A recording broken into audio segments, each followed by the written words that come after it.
সম্মানিত ভিউয়ার্স, আজ আমরা যাচ্ছি কিশোরগঞ্জের বিখ্যাত পাগলা মসজিদে জুম্মার নামাজ আদায়ের জন্য। কিশোরগঞ্জ সহ দেশের দূর দূরান্ত থেকে অনেক মানুষ এই মসজিদে আসে নামাজ আদায় করার জন্য, বিশেষত শুক্রবার দিন।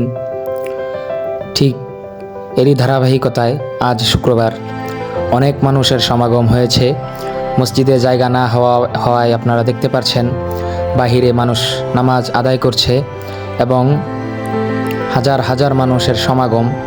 এখানে আজকে অনেক রোদ পড়ায় সালাম ফিরিয়ে সকলে উঠে গেছে এবং সকলেই গাছতলায় কিংবা এদিক সেদিক চলে যাচ্ছে। আজকে রোদ অনেক বেশি, এই কারণে মুসল্লিদের এখানে নামাজ পড়তে অনেক কষ্ট হয়েছে। ইনশাআল্লাহ কিছুদিনের মধ্যেই পাগলা মসজিদের পুনর্সংস্করণ করা হবে এবং পাগলা মসজিদ নতুন রূপে আসবে। এখন থেকে আরও উন্নত ও আরও আধুনিক এবং কাঠামো আরও সুন্দর হবে, এই আশা ব্যক্ত করছি।